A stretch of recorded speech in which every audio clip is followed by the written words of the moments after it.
ऐन हिवाळी अधिवेशनादरम्यान अंबादास दानवेंचा कॅश बॉम्ब पैशांच्या बंडलांसह व्हिडिओ टॅग करत थेट मुख्यमंत्र्यांनाच केला सवाल। व्हिडिओमधील आमदार कोण? दानवेंनी टाकलेल्या कॅश बॉम्बला आमदार महेंद्र दळवींनी टोलावलं। दानवेंचा दावा खोडून काढत थेट सभागृहात उत्तर देणार। जय महाराष्ट्रशी बोलताना दळवींनी केलं स्पष्ट। हिवाळी अधिवेशनाचा आजचा दुसरा दिवस। विविध मुद्द्यांवरून विरोधक सरकारच्या कोंडीच्या प्रयत्नात। या सरकारची ही जय्यत तयारी। उपराजधानीत रात्री फडणवीस शिंदेंमध्ये खलबत। आगामी महानगरपालिका निवडणुका महायुती म्हणून एकत्र लढवण्यावर एकमत। मुंबई ठाण्यासह संपूर्ण राज्यात महानगरपालिकेत महायुती म्हणून लढणार। भाजप शिवसेनेनं एकमेकांच्या पक्षात प्रवेश न देण्यावरही शिक्कामोर्तब। फडणवीस शिंदेंच्या बंद दाराआड झालेल्या बैठकीत निर्णय।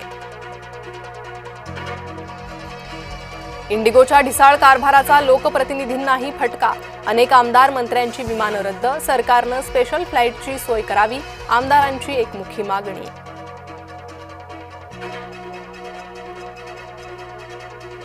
सलग 6व्या दिवशी इंडिगोचा घोळ सुरूच। तब्बल 652 उड्डाणं रद्द। 6 महानगरांतील विमानतळांवर प्रवाशांची गैरसोय। इंडिगोच्या गोंधळामुळे रेल्वे धावली प्रवाशांच्या मदतीला। देशभरातील तब्बल 32,000 विमान प्रवाशांनी केला विशेष रेल्वेनं प्रवास। सलग 5 दिवसांपासून इंडिगोचा गोंधळ सुरूच। आज दुपारी 12 वाजता संसदेत उड्डाण मंत्री निवेदन सादर करण्याची शक्यता। निवडणूक आयोगाच्या याचिकांवर उद्या सुनावणीची शक्यता। स्थानिक स्वराज्य संस्थांच्या निवडणुकांशी संबंधित याचिकांवर होणार सुनावणी।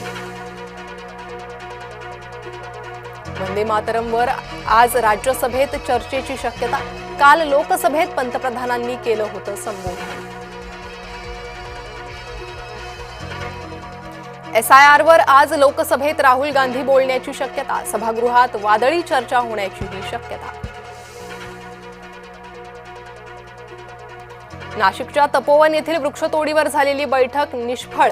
झाडं न तोडण्याच्या भूमिकेवर पर्यावरणप्रेमी ठाम। आम्ही दिलेला पर्याय काही जणांना मान्य। तपोवन वृक्षतोडी प्रकरणी मनपा आयुक्त मनीषा खत्रींची माहिती। मस्साजोगचे सरपंच संतोष देशमुखांच्या हत्येला 1 वर्ष पूर्ण।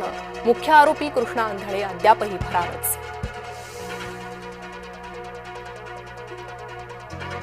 गोवा क्लब आग प्रकरणी चौकशीसाठी 4 सदस्यीय चौकशी समिती गठीत। बारच्या मालकांचा शोध सुरूच।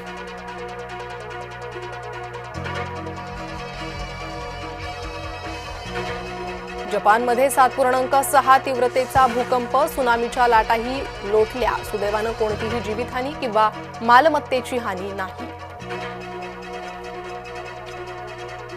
मध्य प्रदेशातील सिवनीत प्रशिक्षणार्थी विमान झालं क्रॅश।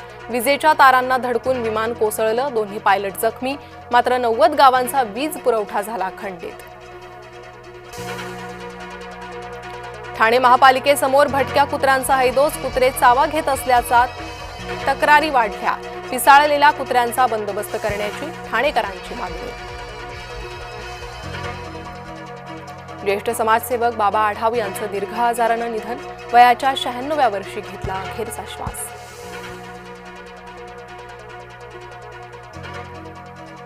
आजपासून T20चा थरार रंगणार। सूर्याच्या सेनेशी गुवाहाटीत दक्षिण आफ्रिका भिडणार।